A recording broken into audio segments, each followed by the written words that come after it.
سردار راول ہمیں اپنے ساتھ لے کر واپس سرنگ میں آ گیا۔ تخت میں پہنچ کر ہم اپنی اپنی رہائش گاہ میں منتقل ہو گئے۔ راول کی باتوں سے ظاہر ہوا تھا کہ ہم آزاد ہیں، تاہم ہماری رہائش گاہ سے باہر پہرے داروں کی تعداد میں اضافہ ہو گیا تھا۔ بعد میں پتہ چلا کہ یہ اضافہ ہماری حفاظت کے پیش نظر کیا گیا ہے۔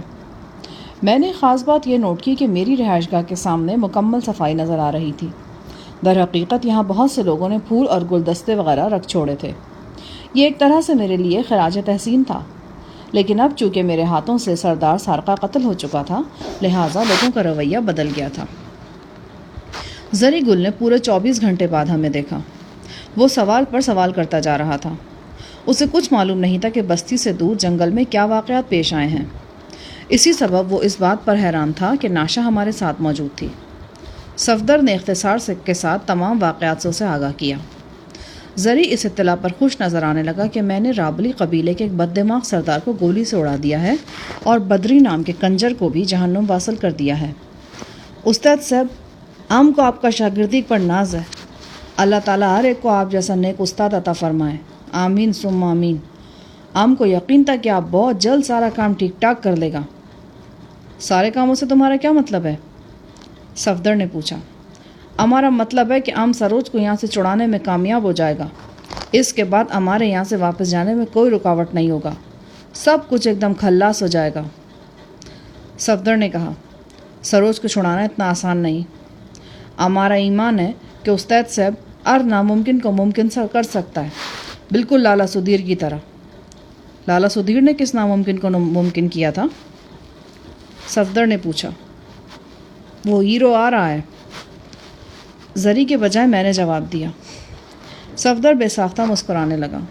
زری اپنی دھن میں بولتا رہا۔ آپ لالے سدھیر کی بات پر اس لیے ہنستا ہے کہ آپ نے ان کا فلم میں نہیں دیکھا۔ گستاخی ماپ، آپ کا ظروف ہی خراب ہے۔ ظروف نہیں، ذوق۔ میں نے تصحیح کی۔ لیکن جو بھی ہے، خراب تو ہے نا؟ صفدر بولا، سدھیر صاحب بہت بڑے فنکار ہیں اور ہم ان کے قدردان ہیں، لیکن فلموں میں جو وہ کمالات دکھاتے ہیں وہ دراصل کہانی کار کے اور ہدایت کار کے کمالات ہوتے ہیں۔ آپ بات کو کس طرف لے گیا ہے؟ یہ کہہ رہا ہے کیا کہہ رہا تھا؟ زری گل بات بھول گیا اور پیشانی مسلنے لگا۔ تم شاید مسالے والی نسوار کی بات کر رہے تھے۔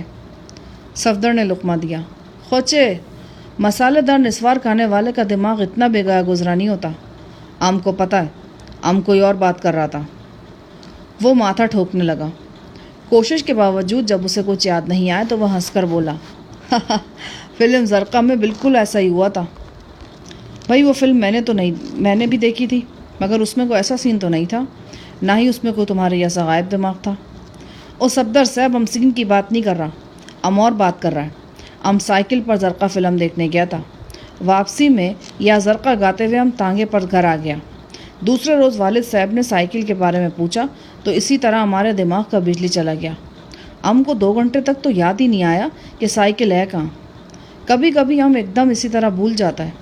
شاید یہ بچپن کی چوٹ کا اثر ہے۔ ایک مرتبہ اندھیرے میں ہمارے دادا نے کو چور سمجھ کر ہمارے سر پر پیتل کا لوٹا دے مارا تھا۔ پھر زری گل لہک لہک کر بتانے لگا کہ کس طرح ایک رات وہ سرکس دیکھ کر واپس آیا تھا اور دبے پاؤں دادا کی چارپائی کے پاس سے گزرا تھا، اور کس طرح انگریزوں کے زمانے کا بھاری بھرکم لوٹا اڑتا ہوا اس کے سر پہ آ لگا تھا۔ زری بہت خوش تھا۔ میں اور صفدر سوچ رہے تھے کہ کس منہ سے اسے کلثوم کے بارے میں بتائیں۔ یقیناً کی خبر اس کے سر پر بجلی بن کر گرنے والی تھی۔ اسے پتہ ہی نہیں تھا کہ پہاڑی دوشیزہ کی جس ادا کو وہ محبت سمجھا تھا وہ جدائی تھی۔ میں نے رات کو بھی اس بارے میں کئی بار سوچا۔ قبائلی لوگوں میں رشتے ناتوں کے بندھن بڑے مضبوط ہوتے ہیں۔ اب یہ بات بہت مشکل تھی کہ کلثوم کے سلسلے میں زری گل کی دال گل جاتی۔ دوسری طرف زری تھا کہ اپنے اس عشق کو مسلسل اپنا آخری عشق قرار دے رہا تھا۔ ہنسی ہنسی میں ایک مسئلہ کھڑا ہو گیا تھا۔ یہ اگلے روز کی بات ہے۔ میں سرنگ سے باہر جانے کے لیے حجرہ نما کمرے سے نکلا تو ایک پہرے دار نے میرا راستہ روک لیا۔ ٹوٹی پھوٹی پشتوں میں بولا، نہیں داراج، سردار راول کا حکم ہے کہ آپ باہر نہ جائیں۔ کیا میں خود کو گرفتار سمجھوں؟ ہرگز نہیں جناب۔ اس نے زور و شور سے نفی میں سر ہلایا۔ دراصل آپ کی حفاظت کے لیے حکم دیا گیا ہے۔ سردار سارقہ کی موت کا کچھ لوگوں کو بہت رنج ہے۔ سردار راول نہیں چاہتے کہ باہر جانے سے آپ کے لیے کسی طرح کا خطرہ پیدا ہو۔ ہم اپنی حفاظت کرنا جانتے ہیں۔ تم سردار تک میرا یہ پیغام پہنچا دو کہ میں باہر جانا چاہتا ہوں۔ شاید میں کچھ اور بھی کہتا، لیکن ایک منظر دیکھ کر میں چونک گیا۔ مجھے زری گل نظر آیا۔ وہ ایک نوعمر لڑکی کے ساتھ تماشا گاہ کی طرف جا رہا تھا۔ اب شام ہونے والی تھی۔ تماشا گاہ کی طرف کافی رونق میلہ دکھائی دینے لگ گیا تھا۔ پہلے تو میں نے یہی خیال کیا کہ شاید زری گل کے ساتھ کلثوم ہے، لیکن غور سے دیکھا تو وہ کوئی اور لڑکی تھی۔ وہ دونوں تماشا گاہ کے ہنگامہ خیز ماحول میں داخل ہو گئے۔ میں نے دیکھا زری گل اس خوبری لڑکی کے ساتھ بڑی لگاوٹ کا مظاہرہ کر رہا ہے۔ وہ لڑکی کی قربت سے مسرور نظر آتا تھا اور اس کی باتیں کھلی جا رہی تھیں۔ زری کی یہ رنگین مصروفیت دیکھ کر مجھے پریشانی تو ہوئی، لیکن ایک طرح کا اطمینان بھی ہوا۔ میرے دل نے گواہی دی کہ اپنی فطری عاشق مزاجی سے مجبور ہو کر زری گل اس نئی لڑکی کے چکر میں گرفتار ہو گیا ہے۔ نسوانی خوبصورتی زری گل کی کمزوری تھی۔ اگر واقعی زری اس لڑکی میں دلچسپی لے رہا تھا تو یہ اس لحاظ سے خوش آئند بات تھی کہ اب کلثوم والا معاملہ ٹائیں ٹائیں فش ہو چکا ہے۔ پھر میرے ذہن میں یہ بات آئی کہ شاید زری کو وہ ناخوشگوار خبر مل چکی ہے، اور یہ خبر ملنے کے بعد ہی اس نے اس نئی لڑکی میں دلچسپی لینا شروع کی ہے۔ لیکن اگر اسے معلوم ہو گیا تھا تو مجھ سے ذکر تو کرتا۔ بہرحال میں وہاں سے واپس آ گیا۔ مجھے امید تھی کہ زری گل خود ہی مجھے اس بارے میں کچھ نہ کچھ بتائے گا۔ اگلے 2-3 روز تذبذب کے عالم میں گزرے۔ سردار راول سے ملاقات ہوئی تھی اور نہ ہی کسی اہم سردار نے آ کر ہمارا حال احوال پوچھا۔ ان 3 دنوں کے حوالے سے صرف 2 واقعات قابل ذکر ہیں۔ ایک تو میں نے ان 4 عدد رابلی افراد کو دیکھا جنہوں نے لڑائی کی ہنگامہ خیزی میں ابو الحوثی دکھائی تھی اور مفتو قبیلے کی عورتوں پر تشدد کیا تھا۔ ان 4 افراد کو مجرمانہ حملے اور قتل کے جرم میں سزائے موت سنائی گئی تھی۔ جب میں نے انہیں دیکھا تو انہیں سزائے موت کے لیے ہی لے جایا جا رہا تھا۔ ان کے پاؤں میں بیڑیاں تھیں اور ہاتھ پشت پر بندھے تھے۔ ایک پہرے دار کی زبانی معلوم ہوا کہ ان لوگوں کو رابلی قبیلے کی بستی میں لے جا کر مقدس دیوار کے سائے میں سزا دی جائے گی۔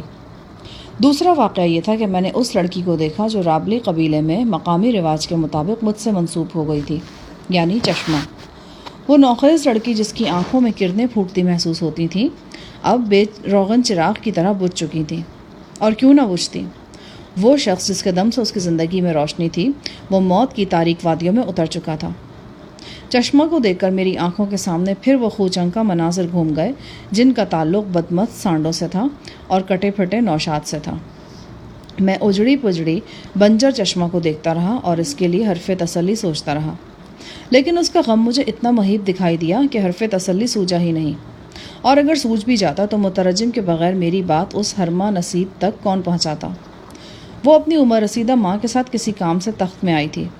اس کے ساتھ ایک نحیف شخص بھی تھا۔ وہ تینوں جلد ہی سرنگ سے واپس چلے گئے۔ قدرت بھی کیسے کیسے مناظر دکھاتی ہے۔ جب زندگی کی امید تک نہیں ہوتی تو زندگی مل جاتی ہے، اور جب انسان موت کے منہ سے نکل کر نئی زندگی کی خوشی منا رہا ہوتا ہے تو اسے پھر موت آ دبوچتی ہے۔ حالات کی کروٹ تقدیر کا راستہ روکنے میں ناکام ہو جاتی ہے۔ ان 3 دنوں میں ناشا ہمارے ساتھ ہی مقیم رہی تھی۔ وہ بدری کے خلاف غم و غصے سے بھری ہوئی تھی۔ اس نے میرے اور صفدر کے سامنے کئی بار اس پختہ عزم کا اظہار کیا کہ اگر موقع ملا تو وہ بدری کو زندہ نہیں چھوڑے گی۔ مجھے یقین تھا کہ اسے موقع ملے گا نہیں، کیونکہ بدری میرے ہاتھوں ہلاک ہو چکا تھا۔ یہ اور بات ہے کہ ناشا کو ابھی تک یہ حقیقت معلوم نہیں تھی۔ میں نے بھی اس خبر کو اس کے لیے سرپرائز ہی رہنے دیا۔ ناشا بے حد سخت موسم کی پالی ہوئی تھی۔ وہ کڑی سردی میں معمولی لباس کے ساتھ گھومتی پھرتی تھی۔ اس نیم گرم سرنگ میں آ کر اس کے پسینے چھوٹ گئے تھے۔ اس نے بڑی بے باکی سے اپنا اونی لبادہ اتار پھینکا اور نہایت مختصر لباس میں دندناتی پھرتی تھی۔ جو ہی زری گل کی نگاہ اس پر جا پڑتی، زری کے منہ سے بے ساختہ لا حول ولا قوت نکل جاتا۔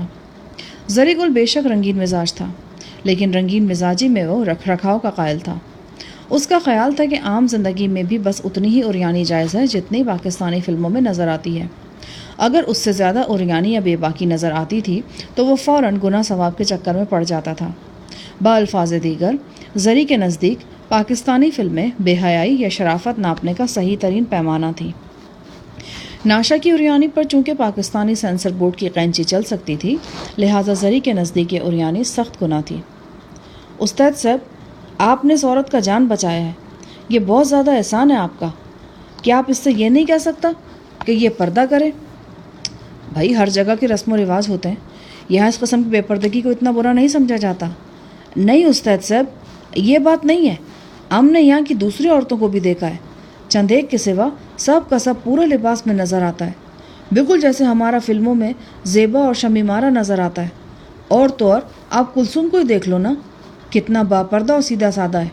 ہم نے آپ کو بتایا تھا نا کہ اس کو تو یہ بھی نہیں پتا کہ شادی کے بعد کیا ہوتا ہے۔ ایک دن تو ہم حیران رہ گیا، مرغا اپنی مرغی صاحبہ سے محبت فرما رہا تھا، وہ سمجھا کہ وہ لڑ رہا ہے، وہ ان کو چڑانے کے لیے بھاگا۔ آپ اندازہ لگائیں کہ اس کا ذہن کتنا معصوم اور صاف ستھرا ہے، آخر وہ بھی تو اسی وادی میں رہتا ہے نا۔ زری گل کلثوم کا ذکر کر رہا تھا اور بڑے تعریفی انداز میں کر رہا تھا۔ میرے ذہن میں پھر یہ سوال کل بنانے لگا کہ زری کو کلثوم کی شادی کی خبر ہو چکی ہے یا نہیں۔ اگر ہو چکی تھی تو اس نے مجھ سے تذکرہ کیوں نہیں کیا، اور اب کلثوم کا ذکر تعریفی انداز میں کیوں کر رہا ہے؟ اور اگر نہیں ہوئی تھی تو پھر وہ ایک نئی لڑکی کے ساتھ کیوں گھوم پھر رہا تھا؟ عجیب گھنجکر تھا یہ شخص۔ میں نے کلثوم یا گلثوم کی بات کرنے کے لیے یہ موقع مناسب سمجھا۔ زری، میں نے پرسوں تجھے ناچ گھر میں دیکھا تھا، وہاں خیر سے تم ایک چھمک چھلوں کے ساتھ گلے میں باہر ڈال کے پھر رہے تھے۔ اگر میری نظر کمزور نہیں ہوئی تو وہ کلثوم تو ہرگز نہیں تھی۔ زری کے چہرے پر ایک رنگ سا کر گزر گیا، لیکن وہ زیادہ حواس باختہ نہیں ہوا۔ اس کے برعکس اس کے چہرے پر فلسفی کی طرح تفکر کی پرچھائیاں لہرا گئیں۔ کیا بات ہے زری گل، تم کو چھپانے کی کوشش کر رہے ہو؟ استاد صاحب، ہمارا قسمت بڑا خراب ہے، ایک دم بدنصیب ہیرو دلیپ کمار کا مافک۔ ہم جب کسی کے ساتھ ٹوٹ کر محبت فرماتا ہے تو ہمارے راستے میں کوئی نہ کوئی رکاوٹ آ جاتا ہے۔ اب دیکھیں، ہم دل و جان سے کلثوم پر نچھاور ہے، لیکن وہ ہم سے برابر بے رخی برت رہا ہے، شکل تک نہیں دکھا رہا ہم کو۔ ہم 2 قدم اس کی طرف جاتا ہے تو وہ 20 قدم پیچھے ہٹ جاتا ہے، پتہ نہیں کیا گیا اس کو۔ حالانکہ چند روز پہلے جب وہ ہم کو ناچ گھر میں پہلی بار ملا تھا تو اس نے ہم سے بڑا محبت فرمایا تھا، ہم کو پھول دیا تھا، ہم کو چوما تھا۔ میں سمجھ گیا کہ زری گل ابھی تک 50ویں عشق کی ناکامی سے آگاہ نہیں ہوا۔ وہ بے خبر تھا کہ کلثوم کی شادی ہو چکی ہے۔ لیکن تم اس چھمک چھلوں کے ساتھ کیوں گھومتے پھرتے نظر آتے ہو؟ خو استاد صاحب، یہ بھی ایک اسٹریٹجی ہوتا ہے۔ اسٹریٹجی نہیں، اسٹریٹجی، اور یہ ہوتا نہیں ہوتی ہے۔ خیر جو بھی ہے، مگر ہے تو اس سین پارٹ میں بڑا طاقت ہوتا ہے استاد صاحب۔ روٹھا ہوا محبوب ایک دم تیر کی طرح سیدھا ہو جاتا ہے۔ دراصل محبوبہ کو سیدھا کرنے کا سب سے پہلے یہ طریقہ سنتوش صاحب نے ایک اردو فلم میں آزمایا تھا۔ اس کے بعد یہ ایسا پاپولر ہوا کہ بہت سے ہیرو نے استعمال کیا۔ اپنے محبوب کو دوسری لڑکی کے ساتھ دیکھ کر محبوبہ اندر ہی اندر کڑتا ہے، پیچو تاپ کھاتا ہے، پھر ایک دم سے لالے کی جان ہو جاتا ہے، اور کبھی کبھی تو اتنا بے چین ہو جاتا ہے کہ ٹھا کر کے سینے سے لگ جاتا ہے۔ زری گل کی سیدھی سادی باتیں سن کر مجھے ہنسی بھی آ رہی تھی اور افسوس بھی ہو رہا تھا۔ وہ ابھی تک کلثوم کے چکر میں تھا، اور نئی لڑکی والا چکر صرف کلثوم کو راہ راست پر لانے کے لیے چلا رہا تھا۔ سردار راول نے مجھے بتایا کہ مقدس روشنی یعنی خوبرو پردہ نشین مجھ سے پھر ملنے کا خواہش مند ہے۔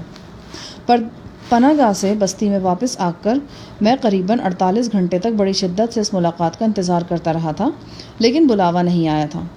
چوتھے یا 5ویں روز یہ بلاوا بالکل اچانک آیا۔ میں سو کر اٹھا ہی تھا کہ سردار راول کمرے میں آ دھمکا۔ اس کے چہرے پر دبا دبا جوش تھا۔ وہ لرزاں آواز میں بولا۔ اس کے الفاظ تو میری سمجھ میں نہیں آئے، لیکن مفہوم سمجھ میں آ گیا۔ وہ مجھے بتا رہا تھا کہ مقدس سنہری روشنی نے مجھے یاد فرمایا ہے۔ تھوڑی ہی دیر میں یہ خبر سرنگ کے اس سارے حصے میں پھیل گئی جسے تخت کہا جاتا تھا۔ پچھلی دفعہ زری گل میرے ساتھ گیا تھا، لیکن اس مرتبہ صرف مجھے یاد کیا گیا تھا۔ صفدر نے کہا، شاہ جہان صاحب، کیا ایسا نہیں سکتا کہ میں آپ کے ساتھ چلوں؟ کیوں؟ پتہ نہیں کیوں مجھے ڈر لگ رہا ہے۔ یوں لگتا ہے کہ اس دفعہ کچھ ہو جائے گا، کوئی ایسی بات جو ہمارے لیے بالکل ناقابل قبول ہوگی۔ تم کہنا کیا چاہ رہے ہو؟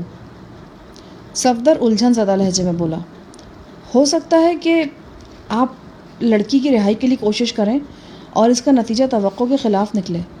میرا مطلب آپ کسی مصیبت میں نہ گرفتار ہو جائیں۔ ہم دونوں ساتھ ہوں گے تو ہر مسئلے سے نمٹ لیں گے۔ یار تم بے فکر رہو، میں ایسا کوئی قدم نہیں اٹھاؤں گا جس کی وجہ سے مصیبت دو ملانے لگے، اور جہاں تک ساتھ لے جانے کی بات ہے، میں چاہوں بھی تو ایسا نہیں ہو سکتا۔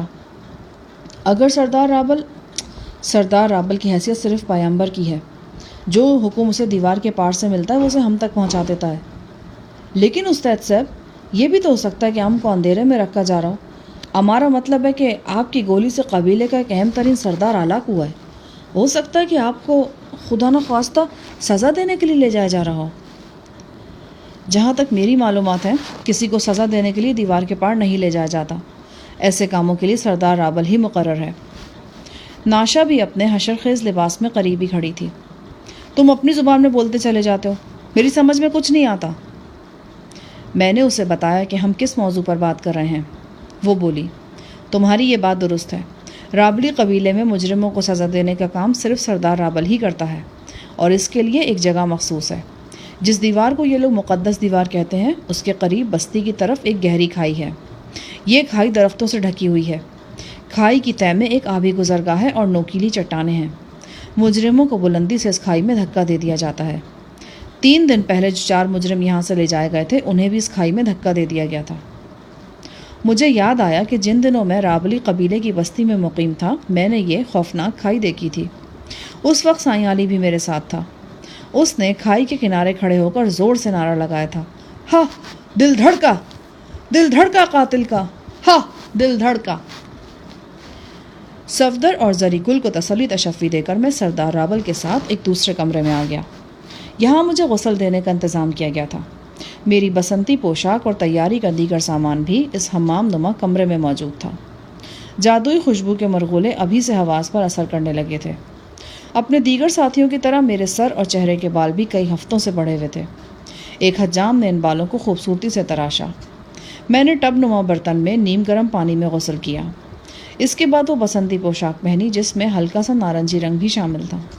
مجھے تیار کرنے کے لیے جو کارندے مخصوص کیے گئے تھے انہوں نے میرے جسم پر خوشبو کا چھڑکاؤ کیا. میرے گلے میں سفید اور گلابی پھولوں کے ہار ڈالے گئے. اس کے بعد میرے پاؤں میں چمڑے کے مخصوص جوتے پہنا دیے گئے.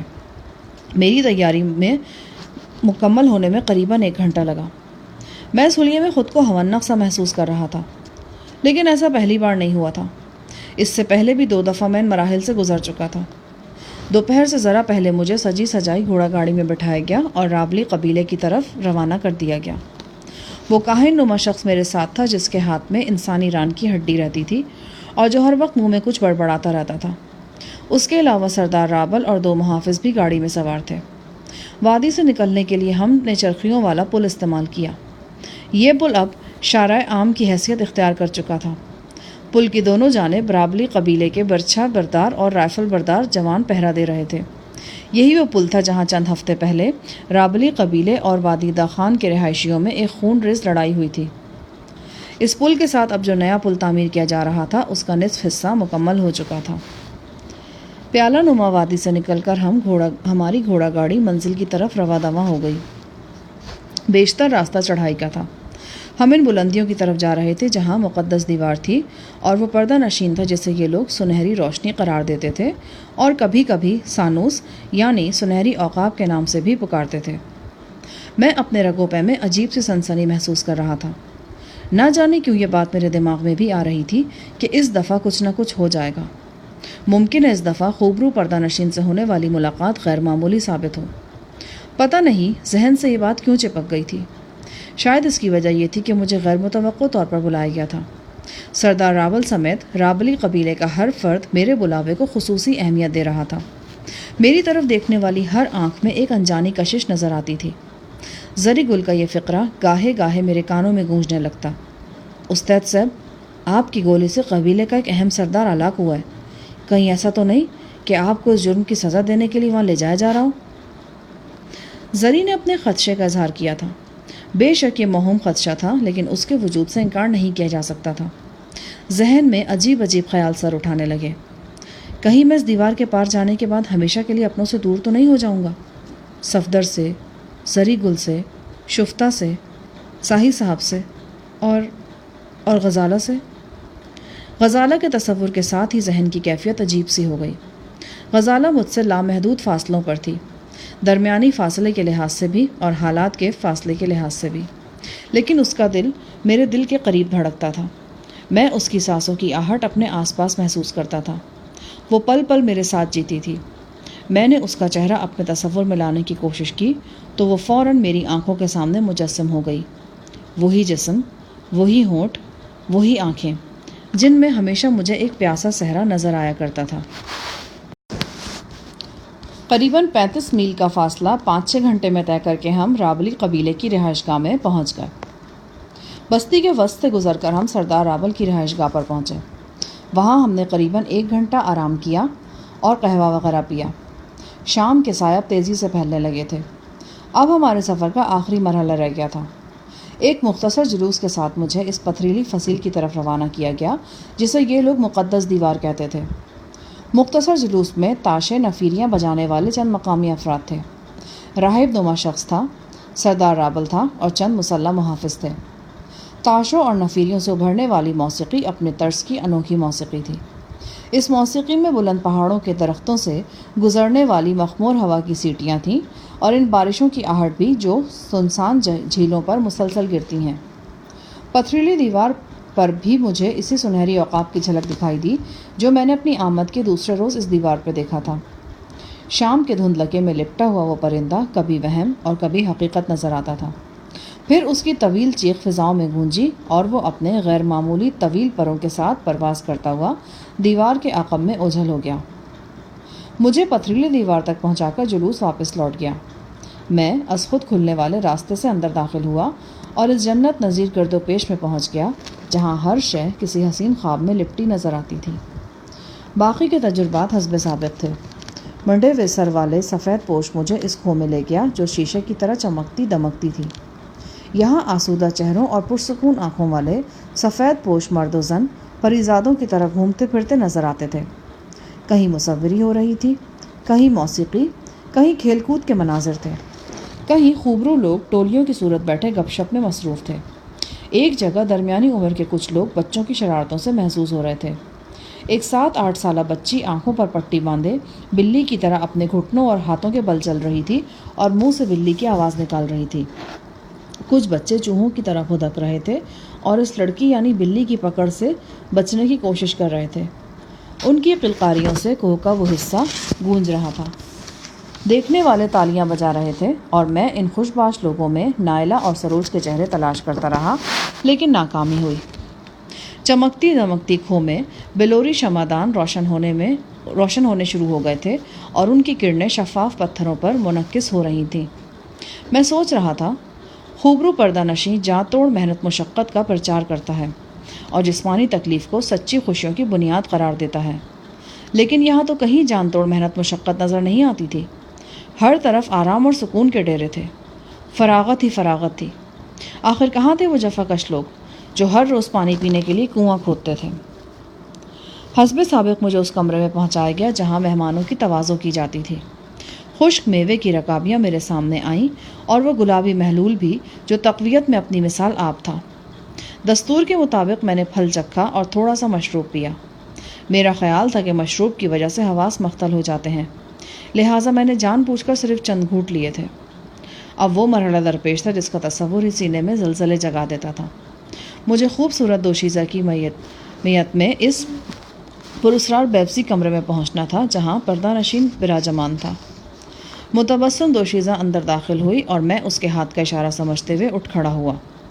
ہم دونوں آگے پیچھے چلتے ایک بلند و بالا محرابی دروازے سے اندر داخل ہوئے۔ میں بھاری بھرکم مخملی پردہ اٹھا کر بیوزی کمرے میں چلا گیا۔ یہ وہ مقام تھا جہاں ملاقاتی کے سوا اور کوئی داخل نہیں ہو سکتا تھا۔ دوشیزہ واپس جا چکی تھی۔ میں نشست پر بیٹھ گیا اور اس چھوٹے سے ریشمی خیمے کی طرف دیکھنے لگا جس میں پراسرار ہیولا ساکت بیٹھا نظر آتا تھا۔ کمرے میں وہی خاموشی طاری تھی جس میں سانسوں کی سرسراہٹ اور دل کی دھڑکن بھی سنائی دیتی محسوس ہوتی تھی۔ دھیرے دھیرے ریشمی خیمے کے اندر سنہری روشنی نمودار ہونی لگی۔ مسیری، گاؤ تکیا، ہیولا، سب کچھ واضح ہونے لگا۔ پھر پردہ نشین کی آواز کمرے کی بلند چھت کے نیچے گونجی۔ خوش آمدید۔ شکریہ محترم، میں نے جواب دیا۔ بغیر کسی تمہید کے پوچھا گیا، کیا تمہیں معلوم تھا کہ تم کس شخص کو قتل کر رہے ہو؟ میں سمجھا نہیں محترم۔ کیا تمہیں معلوم تھا کہ سارقہ ایک بڑا سردار ہی نہیں، میرا مقرب بھی ہے؟ اس سوال کا جواب ہاں میں تھا، کیونکہ جب میں نے سارقہ پر گولی چلائی تھی اس وقت مجھے دانیال کی زبانی معلوم ہو چکا تھا کہ سردار سارقہ مقدس روشنی کی پسندیدہ شخصیت ہے۔ بلکہ مقدس روشنی کے نزدیک شاید وہ سردار رابل سے بھی اہم شخص ہے۔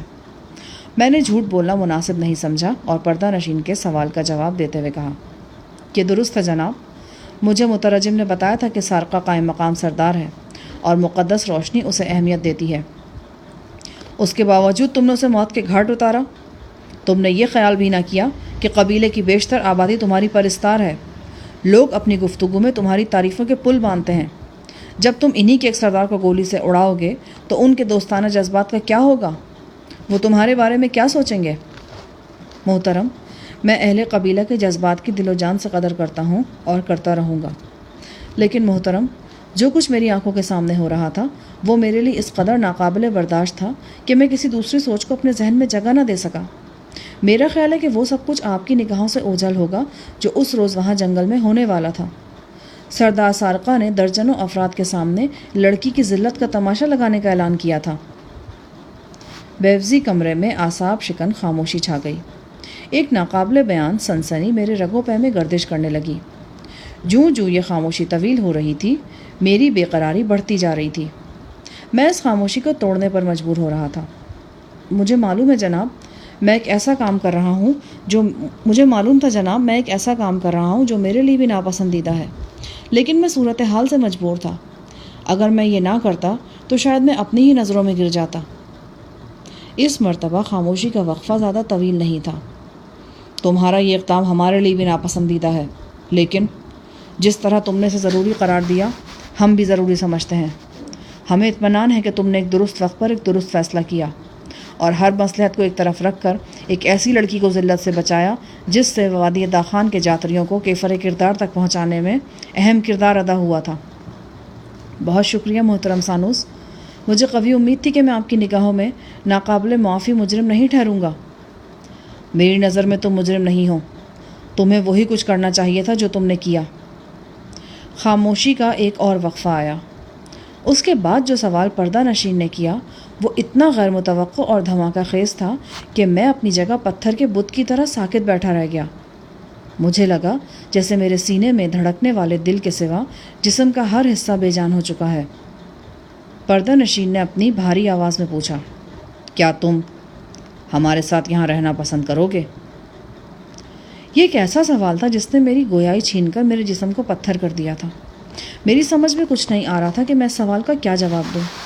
اس دیوار کے اندر رہ جانے کا مطلب جزوی موت تھا، اپنے آپ سے، اپنے ارد گرد سے، اپنی دنیا سے ہمیشہ کے لیے لا تعلقی، ایک ایسے انجانے ماحول میں زندہ رہنے کا فیصلہ جہاں سب کچھ سنہری دھندلکے میں چھپا ہوا تھا، جہاں معاشرت کی بنیادی قدریں تبدیل شدہ تھیں۔ چند لمحوں میں میرا رخش خیال سینکڑوں ہزاروں میل کی خاک چھان آیا۔ کیا میں خوبرو پردہ نشین کے سوال کا جواب ہاں میں دے کر دوبارہ اپنی دنیا کو دیکھ سکوں گا؟ دوبارہ اپنے لوگوں سے مل سکوں گا؟ یہ سوال میخ کی طرح میرے دماغ کو چھید رہا تھا۔ کہیں میں کسی ایسے طلسم میں تو گرفتار نہیں ہو جاؤں گا جسے توڑنا میرے بس میں نہ رہے، کوئی ایسا جال جو میری پوری زندگی کو جکڑ لے۔ میرے دل میں آئی کہ پردہ نشین کے سوال کا جواب نفی میں دے دوں، اس سے کہہ دوں کہ میں واپس جانا چاہتا ہوں، لیکن پھر خدا معلوم کیا ہوا۔ یقین کی ایک بلند لہر میرے اندر سے اٹھی اور پورے جسم میں توانائی بن کر دوڑ گئی۔ میرے منہ سے بے ساختہ نکلا، ہاں محترم سانوس، میں یہاں رہنا چاہتا ہوں۔ ریشمی خیمے کے اندر خوبرو پردہ نشین کے چہرے پر تبسم کی ایک چمک نمودار ہوئی۔ یہ ایک ایسا تبسم تھا جو میں اس کے چہرے پر پہلی مرتبہ دیکھ رہا تھا۔ پردے کے اندر سے وہ میری طرف دیکھ رہا تھا۔ یہ نگاہ پردہ پوش تھی، پھر بھی میرے کاسہ سر سے آر پار ہو رہی تھی۔ محترم سانوس، میں یہاں رہنا چاہتا ہوں، لیکن یہاں ویسے نہیں پہنچنا چاہتا جیسے عام لوگ پہنچتے ہیں۔ کیا کہنا چاہتے ہو؟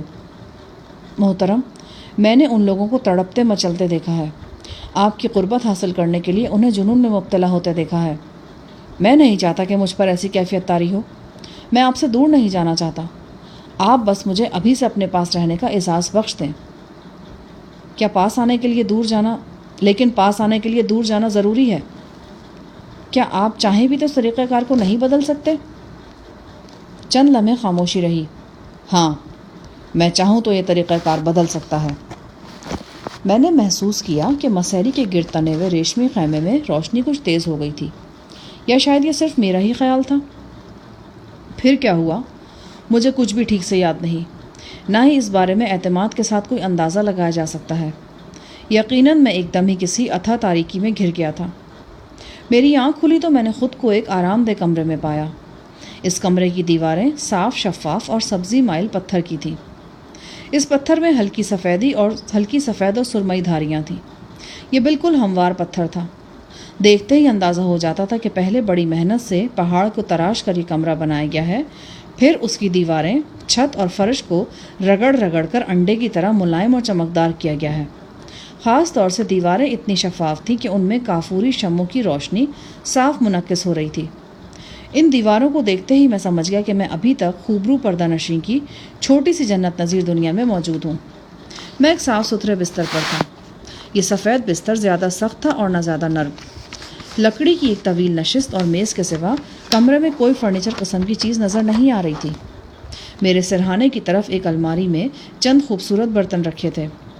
میں نے محسوس کیا فضا میں خوشگوار حرارت رچی بسی ہے۔ سب سے پہلے میں نے اپنا سر ٹٹول کر دیکھا۔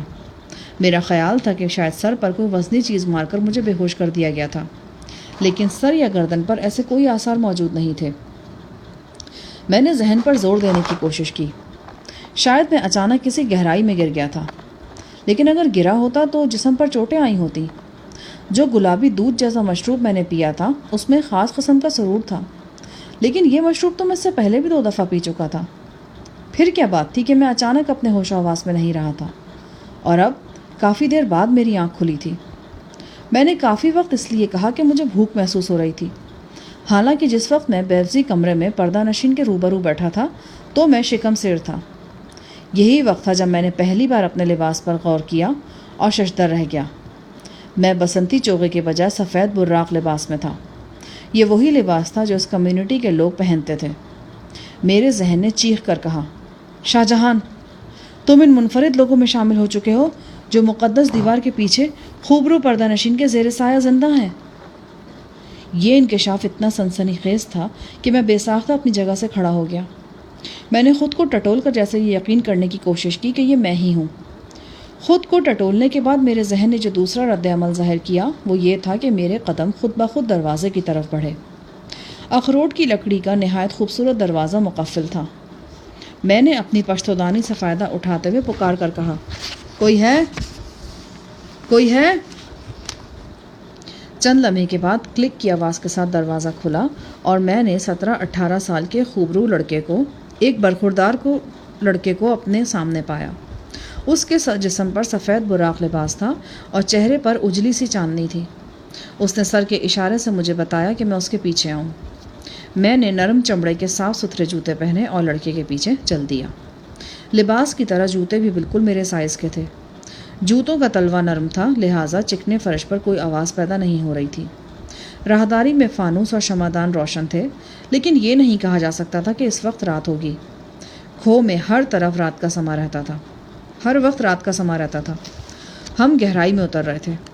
ایک جگہ پتھر سے تراشی ہوئی سیڑھیاں نظر آئیں۔ سیڑھیاں اتر کر ہم کھو کے ایک زیریں حصے میں پہنچ گئے۔ ایک درمیانے سائز کے نہایت نفیس کمرے میں ادھیڑ عمر کا ایک شخص بیٹھا نظر آیا۔ وہ نمدے پر آلتی پالتی مارے بیٹھا تھا۔ اس کے سامنے سنگ مرمر کی ایک چوکی تھی۔ اس چوکی پر کچھ کاغذات تھے اور وہ ان پر اندراج کر رہا تھا۔ یہ شخص سفید فام تھا۔ چھوٹی چھوٹی سنہری داڑھی اس کے خوبرو چہرے پر سج رہی تھی اور نیلی آنکھوں میں بڑی دل نشین مسکراہٹ تھی۔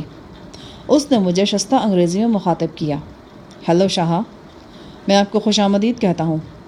ہماری اس کمیونٹی میں آپ کو اپنا پہلا دن مبارک ہو۔ داڑھی والے شخص کی آواز کمرے میں گونجتی ہوئی محسوس ہوئی۔ اس کا لہجہ اس کی صورت سے بھی زیادہ نرم تھا۔ میرا نام گرے ہے۔ شاید آپ حیران ہو رہے ہوں کہ یہ گرے کیا نام ہوا۔ دراصل میرا پورا نام گریگری فورڈ ہے، لیکن ہماری اس کمیونٹی کی روایت کے مطابق ناموں کو مختصر اور آسان کر دیا جاتا ہے، بالکل جیسے اب آپ کا نام شاہ جہان کے بجائے شاہ ہے۔ آج سے آپ کو اسی نام سے پکارا اور لکھا جائے گا۔ مجھے امید ہے کہ آپ اپنے اس مختصر نام کو پسند کریں گے۔ میں نے مسکرا کر اس بات میں سر ہلا دیا۔ واقعی مجھے اپنا نام کا مخفف اچھا لگا تھا۔ گرے نے اپنا تعارف جاری رکھتے ہوئے کہا، یہاں میری حیثیت کو سمجھنے کے لیے آپ اپنے ذہن میں لیبر انچارج کا تصور لا سکتے ہیں۔ یہاں کے مکینوں کو ضرورت کے مطابق مختلف کاموں پر لگانا اور ان کی رہنمائی کرنا میری ذمہ داری ہے۔ یہ کام بہت آسان ہے، اتنا آسان کہ آپ تصور بھی نہیں کر سکتے۔ یہاں لیبر کو کنٹرول کرنے کا تصور ہی موجود نہیں۔ جس شخص کے ذمے جو کام لگایا جاتا ہے وہ پوری تندہی اور جانفشانی سے انجام دیتا ہے۔ یہاں ورکنگ ٹائم 10 گھنٹے ہیں۔ ان 10 گھنٹوں کا ہر سیکنڈ صرف اور صرف کام کے لیے ہوتا ہے۔ یہاں تک کہ کھانے کا وقفہ بھی نہیں ہوتا۔ ہمارے ہاں کھانا صرف صبح اور شام کے اوقات میں کھایا جاتا ہے۔ ورکنگ ٹائم کی اہمیت ہمارے ہاں بہت زیادہ ہے۔ اگر کسی شخص کے ورکنگ ٹائم میں کسی وقت میں سے کچھ وقت ضائع ہو جائے تو اسے اتنا ہی دکھ ہوتا ہے جتنا کسی نہایت قیمتی شے کے کھو جانے سے ہو سکتا ہے۔ یہاں مشقت کو عبادت کا سا تقدس دیا جاتا ہے۔ کیا یہاں ہر شخص کام کرتا ہے؟ ہاں، 8 سال کے بچے سے لے کر 100 سال تک کے بوڑھے، ہر شخص اپنی استطاعت کے مطابق کام کرتا ہے اور اپنی رضا و رغبت سے کرتا ہے۔ یہاں بچے کو صرف اتنی ہی تعلیم دی جاتی ہے جتنی ایک سادہ زندگی گزارنے کے لیے اسے درکار ہوتی ہے۔ در حقیقت زندگی ہمارے ہاں سادہ ترین اور خالص ترین شکل میں موجود ہے۔ میں سمجھ نہیں پا رہا، 8 سال کا بچہ یا 100 سال کا بوڑھا کیا مشقت کر سکتا ہے؟ آپ کے ذہن میں بھی بہت سے سوال اٹھیں گے۔ دھیرے دھیرے ان سب سوالوں کا جواب آپ کو از خود مل جائے گا۔ کیا مجھے بھی کوئی کام سونپنے کے لیے بلایا گیا ہے؟ کیا آپ کا دل چاہتا ہے کہ آپ کوئی کام کریں؟ جب سبھی لوگ یہاں کام کرتے ہیں تو میں کیوں نہیں کروں گا؟ آپ کریں گے، ضرور کریں گے، لیکن ابھی 2-3 دن آپ فارغ ہیں۔ اس دوران آپ ہماری اس چھوٹی سی دنیا میں گھوم پھر کر دیکھیں اور اندازہ لگائیں کہ ہم کس طرح زندگی بسر کر رہے ہیں۔ میرے کچھ کہنے سے پہلے ہی گرے نے سنگ مرمر کی چوکی کو دستک دینے والے انداز میں تھپ تھپایا۔ یہ آواز سن کر ایک نہایت خوبرو لڑکی نمودار ہو گئی۔ طے در طے سفید اونی لباس میں اس کے جسم کے خد و خال میری نگاہ سے اوجھل تھے، لیکن اس کے چہرے کی رانائی بتا رہی تھی کہ چہرے کی طرح اس کا جسم بھی بے مثال ہے۔ وہ سفید فام نہیں تھی، نہ ہی مقامی لگتی تھی، شاید ملی جلی نسل ہو۔ میں اس کی قومیت کے بارے میں کچھ اندازہ نہیں لگا سکا۔ گرے نے کہا، لز، یہ ہیں ہمارے نئے ساتھی شاہ، آپ ان کو اپنے ساتھ لے کر جائیے اور اچھی طرح گھمائیں پھرائیں۔ جو حکم محترم گرے، خوش قامت لڑکی نے سر جھکا کر کہا، پھر وہ مسکراتی نظروں سے میری طرف دیکھنے لگی۔ میں اس کی نگاہ کا مطلب سمجھ رہا تھا۔ ہم دونوں آگے پیچھے باہر نکلے۔ ہم دہانے کی مخالف سمت میں جا رہے تھے۔ جوں جوں ہم آگے بڑھ رہے تھے، کھو گہرائی میں اتر رہی تھی۔ در و دیوار شیشے کی طرح چمک رہے تھے۔ کہیں کہیں وہ بلوری قلمیں بھی نظر آ رہی تھیں جو گہرے غاروں کی چھتوں سے نکل آتی ہیں۔ دیکھنے میں یہ شیشے یا برف کی قلمیں لگتی ہیں، لیکن حقیقت میں یہ وہ معدنیات ہوتی ہیں جو بے پناہ چٹانی دباؤ کے سبب قلموں کی شکل اختیار کرتی ہیں۔ کہیں کہیں ان رنگ دار قلموں کا نظارہ بے حد خوبصورت تھا۔ راستے میں سفید پوش مرد و زن بھی ملے، سب اپنے اپنے حال میں مگن تھے۔ لڑکی جو میرے گائیڈ کے فرائض انجام دے رہی تھی مترنم آواز میں بولی، اب ہم رہائشی حصے سے نکل آئے ہیں اور اس حصے میں داخل ہو رہے ہیں جہاں روزمرہ کے فرائض انجام دیے جاتے ہیں۔ میں نے نوٹ کیا کہ اب مجھے ایسے مرد و زن بھی دکھائی دے رہے تھے جنہوں نے سفید پوشاکوں کے بجائے خاکستری لباس پہنے تھے۔ لز، یہ کیا لباس ہے؟ یہ کام کا لباس ہے جناب۔ اور سفید لباس؟ وہ آرام کا لباس ہے۔ وہ مسکرائی۔ مجھے کھو کے اندر بھی ایک چشمہ نظر آیا۔ یہاں دھوبی گھاٹ سا ماحول تھا۔ قریباً 40 عدد مرد و زن یہاں موجود تھے اور کپڑے دھو رہے تھے۔ ان میں سفید و خاکستری پوشاکیں بھی شامل تھیں۔ میں نے یہاں دھلی ہوئی اور ان دھلی پوشاکوں کے بلند و بالا ڈھیر دیکھے۔ آگے گئے تو ایک وسیع و عریض مطبخ دکھائی دیا۔ یہاں کھانا پکانے کا انتظام ہو رہا تھا۔ بے داغ کپڑوں میں ملوث کچھ لوگ سبزیاں کاٹ رہے تھے اور گوشت وغیرہ صاف کر رہے تھے۔ ہر کام تندہی اور سلیقے سے انجام دیا جا رہا تھا۔ اسی دوران میں مجھے کھٹا کھٹ کی مدھم سی آواز سنائی دی۔ یہ آواز میں پہلے بھی سن چکا تھا۔ یہ وہ بہت سی دستی کھڈیاں تھیں جن پر اونی اور سوتی کپڑا بنا جاتا تھا۔ ہم کھو میں جوں جوں آگے بڑھ رہے تھے، گہرائی میں اتر رہے تھے۔ یوں لگتا تھا کہ یہ کھو تحت الثری تک جا پہنچتی ہے۔ یہ شاخ در شاخ پھیلی ہوئی تھی، کچھ شاخیں تنگ تھیں اور کچھ کشادہ۔ یوں لگتا تھا کسی جسم کی شریانیں ہیں۔ ان شریانوں میں ایک چھوٹی سی دنیا آباد تھی، انتہائی عجیب و غریب اور منظم۔ اگلے 2-2.5 گھنٹے میں نے اس زیر زمین شہر کے بیشتر خد و خال دیکھ لیے۔ ہر لمحہ مجھ پر حیرتوں کے پہاڑ ٹوٹتے رہے۔ یہ ایک مکمل نظام معاشرت تھا۔ یہاں اناج ذخیرہ کرنے کے لیے گودام تھے، پانی صاف کرنے اور نتھارنے کے لیے تالاب تھے، دستکاری کے چھوٹے چھوٹے کارخانے تھے، کپڑے سینے اور جوتے تیار کرنے کے مرکز تھے، اناج پیسنے کی چکیاں تھیں۔ ہر جگہ توانائی کا ذریعہ انسان خود تھا یا بیل، گھوڑے اور ٹٹو وغیرہ۔ اناج پیسنے کی بہت بڑی چکی جو میں نے دیکھی اسے 3 بیل کھینچ رہے تھے۔ ان بیلوں کو حرکت میں رکھنے کے لیے ایک دراز قد شخص موجود تھا۔ وہ گاہے گاہے بیلوں کو چھڑی سے ٹہوکا دے دیتا تھا۔ اس کا منہ سر آٹے کی دھول میں اٹا ہوا تھا۔ 2 نومرد لڑکے اس کے معاون تھے۔ اس چکی سے 40-50 قدم کے فاصلے پر 2 کولہو تھے۔ یہاں بیجوں سے روغن نکالنے کا کام ہو رہا تھا۔ پاس ہی کچھ چھوٹے چھوٹے کارخانے تھے۔ یہاں لکڑی اور پتھر پر آرائش کا کام کیا جا رہا تھا۔ غرض سینکڑوں مرد و زن تھے جو اپنے اپنے کام بے پناہ ذمہ داری اور تندہی سے انجام دے رہے تھے۔ لوہار، ترکھان، کمہار، موچی، معمار، سنگ تراش، یہ سب لوگ یہاں موجود تھے اور محنت کی عظمت پر یقین رکھنے کے عملی ثبوت فراہم کر رہے تھے۔ اگر یہ کہا جائے تو بیجا نہ ہوگا کہ ایک سادہ لیکن آرام دہ زندگی گزارنے کے لیے تمام تر لوازمات اس جگہ موجود تھے۔ پھر میرا دھیان گزر ایک ایسی جگہ سے ہوا جہاں کھو کے قابل استعمال حصے کو وسعت دینے کا کام جاری تھا۔ میں نے مرد و زن کو پتھر توڑتے، بوجھ کھینچتے اور تراش خراش کرتے دیکھا۔ کام سے ان کی لگن اور دلچسپی غیر معمولی تھی۔ ان میں سے کچھ ہانپ رہے تھے، کچھ بے حد تھکے ہوئے تھے، لیکن بیزاری کسی کے چہرے پر نہیں تھی۔ کوئی نشہ سا تھا ان کی آنکھوں میں، شاید یہ محنت کا نشہ تھا۔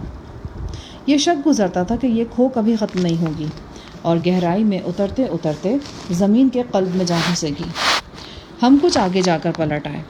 میرے اندازے کے مطابق ہم قریباً 200-300 فٹ اوپر آنے کے بعد کھو کے ایک بغلی راستے سے گزرے اور بہت سی سیڑھیاں چڑھ کر باہر آ گئے۔ یہاں مجھے دور تک کھیت اور باغ نظر آئے۔ کہیں کہیں خوبصورت پہاڑی ڈھلانوں پر بھیڑ بکریوں کے گلے بھی گھوم رہے تھے۔ کھیتوں میں کام کرنے والے لوگ اپنے حال میں مگن تھے۔ ان میں جو چستی اور تیزی دکھائی دے رہی تھی وہ بناوٹی ہرگز نہیں تھی، یہ ان کے مزاج کا حصہ بن چکی تھی۔ میری گائیڈ لز نے مجھے بتایا کہ یہاں کام کے اوقات عموماً صبح سورج نکلنے سے ڈوبنے تک ہوتے ہیں، وقفہ کوئی نہیں ہوتا۔ سورج ڈوبنے کے بعد چھٹی ہو جاتی ہے، لوگ آرام کرتے ہیں یا تفریحات میں حصہ لیتے ہیں۔ ہر ماہ 2 ناغے ہوتے ہیں، ایک مہینے کے شروع میں، دوسرا وسط میں۔ اصل تفریحات چھٹی کے ان 2 دنوں میں ہی ہوتی ہیں۔ واپسی پر ہم ایسے راستے سے گزرے جہاں تفریحات کا انتظام تھا۔ حمام تھے، نیم گرم پانی کے تالاب تھے، کھیل کے انڈور میدان تھے۔ میں اپنی خوبرو گائیڈ کے ساتھ سپہر تک گھومنے کے بعد اپنی رہائش گاہ پر واپس آ گیا۔ میں قدرے تھک گیا تھا، لیکن گائیڈ اسی طرح حشاش بشاش نظر آتی تھی۔ شام کو کھانا جلدی کھا لیا جاتا تھا۔ ہم نے بھی کھایا۔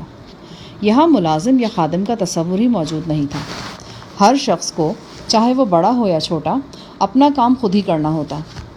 کھو میں ایک مقام پر 2 بڑے بڑے ہال تھے۔ یہ طعام گاہیں تھیں اور مطبخ سے منسلک تھیں۔ ہر شخص مطبخ سے اپنا کھانا خود لاتا اور ہال میں لکڑی کی نشستوں پر بیٹھ کر کھاتا۔ ماحول بے حد صاف ستھرا اور لوگوں کا رویہ شائستہ تھا۔ کہیں دھکم پیل یا ابتری کا شائبہ تک نہیں تھا۔ میں دیکھ رہا تھا کہ کام کا وقت ختم ہوتے ہی سب لوگوں نے صاف ستھرے سفید لباس زیب تن کر لیے تھے۔ ان کے چہروں پر چمک اور آنکھوں میں نشہ سا تھا۔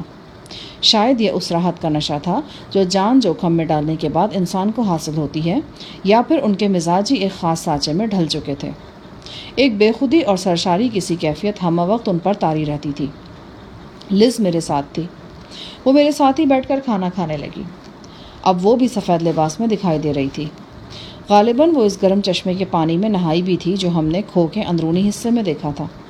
وہ بہت کھلی کھلی دکھائی دے رہی تھی۔ میں نے لز سے اس کا حدود اربہ دریافت کرنا چاہا، لیکن وہ ماضی کے سلسلے میں کوئی بھی بات کرنے سے انکاری تھی۔ اس کا کہنا تھا کہ وہ مقدس روشنی کی پیروکار ہے اور بس، اس کے سوا کچھ نہیں۔ وہ بہت نازک اندام لڑکی تھی۔ اس کی جلد اتنی شفاف تھی کہ شیشے کا گمان ہوتا تھا۔ کھانے میں سبزی کے علاوہ روٹی تھی اور مختلف پھل تھے، تازہ بھی اور خشک بھی۔ ایک لذیذ کھانے کے بارے میں لز نے مجھے بتایا کہ یہ اخروٹ کا حلوہ ہے۔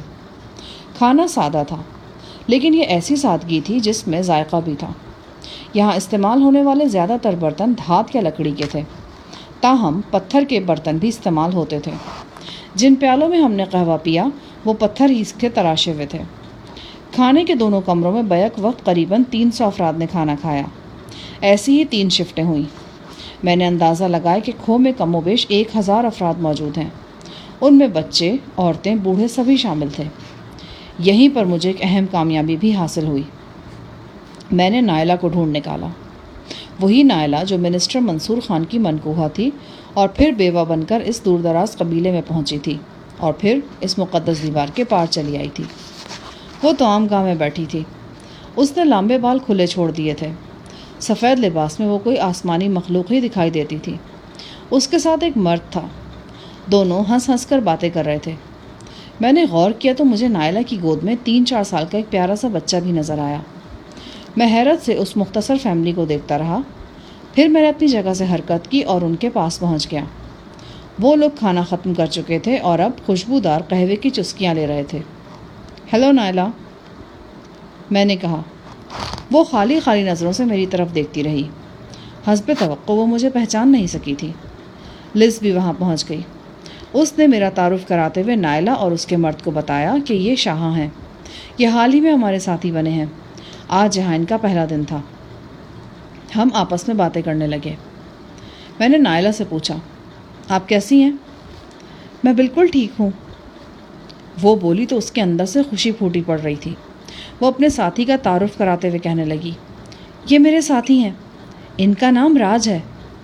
اور آپ کا اپنا نام؟ نائے۔ یہ ہمارا بچہ ہے، ہم نے اس کا نام ابھی تجویز نہیں کیا۔ نائلہ کا ساتھی مرد راج پاکستانی یا ہندوستانی باشندہ لگتا تھا۔ اس کا نام شاید راجندر یا معراج وغیرہ ہوگا۔ وہ اردو میں بات کر رہا تھا۔ میں نے نائلہ یعنی نائے سے پوچھا، یہ پاکستانی ہے؟ وہ بولا، میں آپ سے معافی چاہتا ہوں دوست، یہاں ہمارا تعلق صرف اور صرف اپنی کمیونٹی سے ہے۔ ہم دنیا کے کسی بھی خطے سے تعلق رکھتے ہوں، یہاں صرف مقدس روشنی کے پیروکار ہیں۔ ایسی ہی بات اس سے پہلے لز نے بھی کہی تھی۔ میں نے ٹٹولنے والی نظروں سے دیکھا۔ مجھے نائلہ کے چہرے پر عجیب سی بے خبری نظر آئی، جیسے وہ اپنے ماضی قریب اور بعید کو بالکل فراموش کر چکی ہو۔ اسے یاد ہی نہ ہو کہ وہ چند ماہ پہلے تک ایک شادی شدہ عورت تھی اور اپنے وزیر شوہر کے ساتھ گلگت سے روانہ ہوئی تھی۔ میں نے کہا، محترمہ نائے، کیا میں پوچھ سکتا ہوں کہ آپ یہاں کیا کر رہی ہیں؟ وہ بڑی روانی سے بولی، میں یہاں سلائی کڑھائی کا کام کر رہی ہوں۔ جو اونی نمدے آپ نے یہاں دیکھے ہیں ان پر پھول کاڑھے جاتے ہیں۔ اس کے علاوہ بستر کی چادروں اور پردوں وغیرہ پر بھی کشیدہ کاری ہوتی ہے۔ اور آپ راج، آپ کیا کرتے ہیں؟ میرا کام علاج معالجے کے شعبے سے ہے۔ پہلے میں باغبانوں کے ساتھ کام کرتا تھا۔ ان دنوں جو خاتون میرے ساتھ تھیں وہ جڑی بوٹیوں سے دوائیں تیار کرنے میں بہت مہارت رکھتی تھیں۔ ہم 3-4 برس ساتھ رہے تھے، لہٰذا یہ مہارت کسی حد تک مجھ میں بھی منتقل ہو گئی ہے۔ بعد ازاں میں نے بھی وہی کام اپنا لیا۔ وہ خاتون اب کہاں ہیں؟ مزے کی بات یہ ہے کہ اب وہ باغبانی کر رہی ہیں۔ آج کل وہ کمیونٹی کے سب سے تجربے کار باغبان کے ساتھ رہ رہی ہیں۔ یہ صاحب تھوڑے سے معمر ضرور ہیں لیکن بڑے پرجوش آدمی ہیں اور خاتون کو بہت خوش رکھے ہوئے ہیں۔ پھر وہ راج نامی شخص معمر باغبان اور خاتون کی باتیں دلچسپ پیرائے میں بیان کرنے لگا۔ خاتون کا نام اس نے ناشی بتایا۔ کیا اب آپ ناشی سے ملاقات کرتے ہیں؟ کبھی کبھی۔ کوئی 2 ماہ پہلے ناشی نے ایک شب میرے ساتھ بسر کی تھی۔ ان کے ساتھی نے اس بات پر اعتراض نہیں کیا؟ یہاں اس قسم کے خیالات کی گنجائش نہیں ہے، راج نے کہا اور پھر نائلہ کی طرف اشارہ کرتے ہوئے بولا، دیکھیں یہ خاتون آج کل میرے ساتھ ہیں لیکن یہ اپنی منشا سے کہیں بھی جا سکتی ہیں، کسی سے بھی مل سکتی ہیں اگر یہ جانا چاہیں تو۔ وہ تو پر زور دے کر بولا۔ نائلہ یعنی نائے کے چہرے پر کسی طرح کا تاثر نہیں تھا۔ نہ جانے کیوں مجھے مسٹر راج کی باتیں زیادہ بری محسوس نہیں ہوئی۔ شاید اس کی وجہ یہاں کا ماحول تھا۔ ہر شخص جب ایک ہی رنگ میں رنگا ہوا نظر آئے تو دیکھنے والے کے اپنے دل و دماغ پر بھی بتدریج اثر ہونے لگتا ہے۔ اچھی یا بری قدریں آہستہ آہستہ اپنی اہمیت کھونے لگتی ہیں، اور حقیقت یہ ہے کہ مجھے راج کی باتیں ہی نہیں، اس حسین غار کا ماحول بھی زیادہ برا نہیں لگا، یا یوں کہہ لیجیے کہ اتنا برا نہیں لگا جتنا لگنا چاہیے تھا۔ اس حسین و جمیل کھو نما غار کے اندر سب کچھ ایک سنہری خواب میں لپٹا ہوا تھا۔ مجھے لگتا تھا جیسے مجھے اس ماحول سے انسیت سی ہوتی جا رہی ہے۔ میں نے آج جی بھر کے سیر کی تھی۔ پیٹ بھر کر کھانا کھایا تھا اور اب اپنے کمرے میں سفید براق بستر پر گر کر آرام کرنے کو دل چاہ رہا تھا۔ شاید میں توامگاہ سے اٹھ کر کمرے میں جاتا، لیکن میری گائیڈ لز کی حنائی انگلیوں نے میرا بازو تھام لیا۔ آپ یہاں کی تفریحات نہیں دیکھیں گے؟ اس نے آہستگی سے کہا۔ میں انکار نہ کر سکا۔ ہم توامگاہ سے اٹھے اور وسطی حصے کی طرف روانہ ہو گئے۔ کھوہ فانوسوں اور شمعدانوں سے جگمگا رہی تھی۔ سندلی خوشبو در و دیوار سے پھوٹ رہی تھی اور حسین و جمیل جوڑے باہوں میں واہیں ڈالے اتراتے پھرتے تھے۔ لز مجھے ایک کشادہ کمرے میں لے آئی۔ دیکھنے میں یوں لگتا تھا کہ اس کمرے کی دیواریں شفاف شیشے کی بنی ہوئی ہیں۔ معدنی قلمیں روشنی میں جگمگاتی تھیں تو قوس و قزح کے رنگ بکھر جاتے تھے۔ انتہائی شفاف فرش پر بہت سے جوڑے باہوں میں باہیں ڈالے تھرک رہے تھے۔ جس موسیقی پر وہ تھرک رہے تھے وہ بے حد دھیمی اور سحر انگیز تھی۔ اس موسیقی میں وحشت یا ہیجان کا شائبہ تک نہ تھا۔ یہ ایک ایسا ردم تھا جو کسی نرم پھوار کی طرح روح میں جذب ہوتا چلا جاتا تھا۔ رقص کا تصور ذہن میں آتے ہی بھڑکیلے لباس، سجے سورے چہرے اور بہکے قدموں والے لوگ نگاہوں میں گھومنے لگتے ہیں۔ لیکن یہ انوکھی رقص کا تھی۔ نہ کسی چہرے پر سنگھار نظر آتا تھا، نہ کہیں کوئی مخمور قہقہا گونجتا تھا۔ سب مرد و زن ایک جیسے سفید لباس میں ملبوس تھے، لیکن اس سادگی میں انتہا درجے کی تمکنت اور شان تھی۔ میں نے اس خوبصورتی اور شان کا منبع ڈھونڈنے کی کوشش کی، لیکن ناکام رہا۔ خیال ہی خیال میں نے اس کھو کا موازنہ وادی موت یعنی وادی داخان کی کھو سے کیا۔ دونوں میں زمین آسمان کا فرق نظر آیا۔ وہاں وحشت، اوریانی اور ہوس کے دیو ناچتے تھے۔ یہاں سکوت، شائستگی اور محبت کی خوشبو پھیلی ہوئی تھی۔ رقص گاہ کے ارد گرد سنگ مرمر کی بہت سی نشستیں تھیں۔ ان نشستوں کے ساتھ میزیں تھیں۔ میزوں کے گرد مرد و زن بیٹھے خوش گپیوں میں مصروف تھے۔ ایک زردی مائل مشروب کے پیالے یہاں سے وہاں گردش کر رہے تھے۔ ملازم کوئی نہیں تھا۔ دیگر مقامات کی طرح یہاں بھی سیلف سروس تھی۔ لز اپنے اور میرے لیے ایک پیالہ لے آئی۔ اس کی دیکھا دیکھی میں نے بھی ایک گھونٹ لے لیا۔ یہ مشروب شراب ہرگز نہیں تھا، کیونکہ بہت خوش ذائقہ تھا۔ ہاں، الکوہل کی ہلکی سی بو اس میں محسوس ہوتی تھی۔ میں اور لز ہلکی ہلکی چسکیاں لینے لگے اور رقص سے لطف اندوز ہونے لگے۔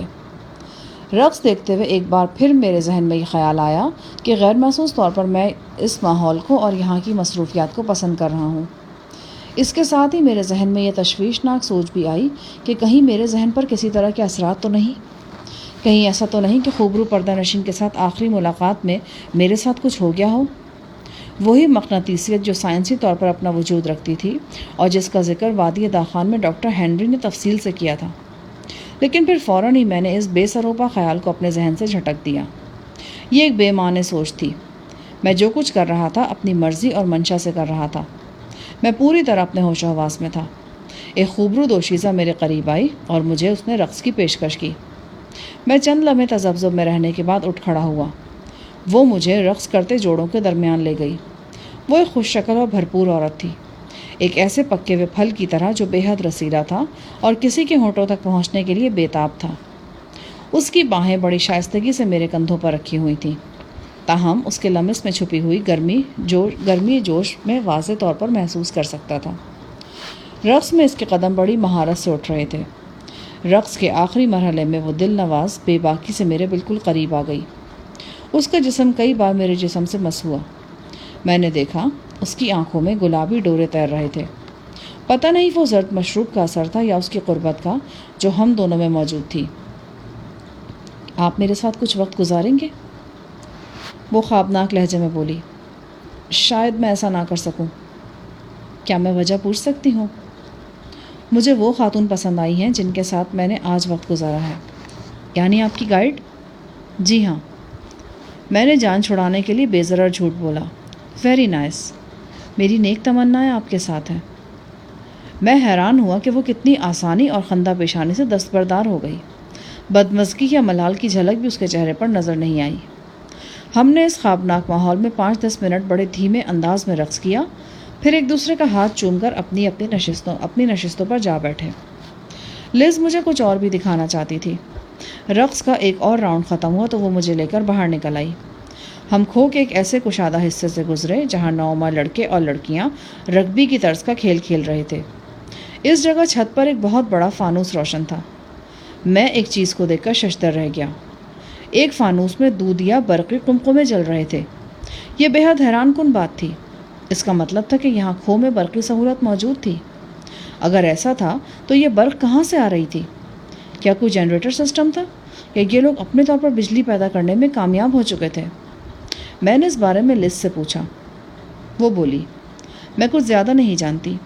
یہ قریباً 2 سال پہلے کی بات ہے، جب ہمیں معلوم ہوا کہ ہماری اس کمیونٹی میں کچھ ایسے لوگوں کا اضافہ ہوا ہے جو سائنسی ایجادات کے بارے میں بہت علم رکھتے ہیں، اور وہ عنقریب یہاں ایسے انتظامات کر دیں گے کہ ہمیں اپنی رہائش گاہوں میں روشنی کے لیے موم اور روغن وغیرہ کی ضرورت باقی نہیں رہے گی۔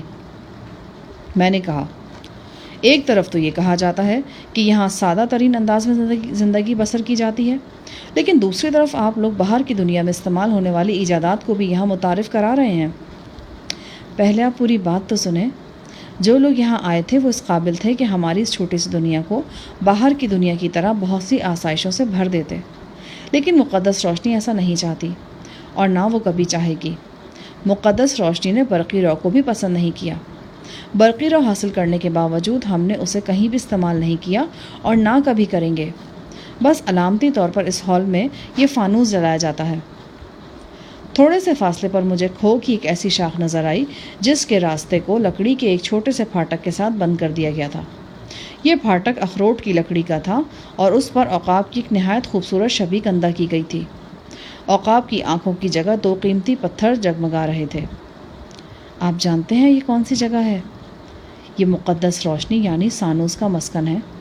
یہ کوئی محل نہیں ہے اور نہ ہی قلعہ ہے، بس ویسی ایک رہائش گاہ ہے جیسی میں ہم اور آپ رہتے ہیں۔ سانوس کی خدمت پر کوئی غلام یا نوکر مقرر نہیں، وہ اپنا ہر چھوٹا بڑا کام اپنے ہاتھ سے انجام دیتے ہیں۔ آپ کو شاید یہ جان کر حیرانی ہو کہ ہمارے دیوتا سانوس بھی یہاں کے عام لوگوں کی طرح طلوع آفتاب سے غروب آفتاب تک سخت محنت مشقت کرتے ہیں۔ کیا وہ آپ لوگوں کے سامنے آتے ہیں؟ بالکل آتے ہیں۔ ان کا پردہ باہر کی دنیا سے ہے، اندر کی دنیا سے نہیں۔ کیا آپ نے کبھی انہیں دیکھا ہے؟ وہ مسکرائی۔ آپ کو یاد ہے آج صبح آپ نے آٹا پیسنے والی ایک چکی دیکھی تھی؟ اس چکی پر جو دراز قد کا شخص کام کر رہا تھا وہ محترم سانوس ہی تھے۔ کیا کہنا چاہ رہی ہو؟ میں درست کہہ رہی ہوں۔ قابل صد احترام سانوس یہاں ایک عام فرد کی طرح رہتے ہیں۔ ان کا اصل کام انتظامی امور کی نگرانی ہے، لیکن بوقت ضرورت وہ سب کچھ کر لیتے ہیں، یہاں تک کہ پتھر تک توڑ لیتے ہیں۔ اس کے علاوہ ہر 2 ہفتے کے بعد کھو کے ایک مخصوص حصے میں مذہبی اجتماع ہوتا ہے۔ یہاں محترم سانوس خطاب کرتے ہیں۔ ہماری کمیونٹی کی نصف آبادی باری باری یہ خطاب سنتی ہے۔ لز کی باتیں واقعی تعجب خیز تھیں، اور اس سے بھی زیادہ حیران کن بات یہ تھی کہ میں نے اناج پیسنے والی چکی پر جس شخص کو آٹے کی دھول میں لپٹا ہوا دیکھا تھا وہ سانوس تھا۔ سانوس دیوتا جو اس مختصر دنیا کا بلا شرکت غیر فرما روا تھا، جو سنہری عقاب اور مقدس روشنی جیسے ناموں سے یاد کیا جاتا تھا، اور جس کی طلسماتی قوتوں کا چرچا پورے رابلی قبیلے اور وادی داخان میں تھا۔ مجھے پھر نائلہ یاد آ گئی، جو اسی سانوس کی کشش سے کھنچتی ہوئی گلگت سے یہاں تک پہنچ گئی تھی، اور سروج، جس نے میری آنکھوں کے سامنے ہوش گنوائے تھے اور سانوس کے جنون میں مبتلا ہوئی تھی۔ میں نے اپنی حیرت کو ضبط کرتے ہوئے لز سے پوچھا، محترم سانوس اپنی رہائش گاہ پر تنہا رہتے ہیں؟ جی نہیں، وہ اپنی 2 ثانیوں کے ساتھ رہتے ہیں۔ ان کی ایک ثانی مستقل ہے، ان کو ہمیشہ محترم سانوس کا قرب نصیب رہتا ہے۔ دوسری ثانی بدلتی رہتی ہے، ہفتے بعد، 10 ہفتے بعد، 10 مہینے بعد، الغرض وہ کسی بھی وقت بدل سکتی ہے۔ آپ کا مطلب ہے کہ ایک ثانی کی جگہ دوسری ثانی آ جاتی ہے؟ جی ہاں۔ پہلی ثانی کہاں جاتی ہے؟ کہا جاتا ہے کہ گئے وقتوں میں تبدیل ہونے والی ثانی کو بھینٹ چڑھا دیا جاتا تھا، لیکن اب ایسا نہیں ہوتا۔ ثانی کمیونٹی کے عام لوگوں میں شامل ہو جاتی ہے۔ آپ کو یقیناً معلوم ہوگا، آج آپ جس نائے نامی خاتون سے ملے تھے وہ بھی ثانی رہ چکی ہیں۔ انہیں قریباً 2 ماہ تک ثانی رہنے کا اعزاز حاصل رہا ہے۔ اب وہ کمیونٹی کے بہترین معالج کی ساتھی ہیں۔ جو خواتین ثانی رہ چکی ہیں انہیں بڑے احترام کی نگاہ سے دیکھا جاتا ہے۔ سانوس آپ لوگوں کے نزدیک دیوتا ہیں، ان کی اولاد کو اب کیا سمجھتے ہیں؟ سانوس کی کوئی اولاد نہیں اور نہ کبھی ہوگی، وہ عام انسان نہیں ہیں۔ ہمارا عقیدہ ہے کہ وہ ہمیشہ حیات رہیں گے۔ اچانک کھو میں جل ترنگ بج اٹھے۔ لز چونک گئی۔ محترم شاہ، یہ سونے کا وقت ہے، اگر آپ پسند فرمائیں تو ہم قیام گاہ کی طرف چلیں۔ سارے دن کی مصروفیت نے مجھے تھکا کر رکھ دیا تھا۔ میں نڈھال سا ہو کر بستر پر گر جانا چاہتا تھا۔ ہم نے واپسی کا سفر اختیار کیا اور 8-10 منٹ میں قیام گاہ میں پہنچ گئے۔ آئینہ دیواروں والے کمرے میں صاف شفاف بستر پر لیٹ کر عجیب سی راحت محسوس ہوئی۔ کھڑکیوں پر دودھیا پردے جھول رہے تھے۔ میرے سرہانے پتھر کی ایک رکابی میں تازہ پھل رکھے تھے اور پھول پڑے تھے۔ پراسرار صندلی خوشبو دل و دماغ کو معطر کر رہی تھی۔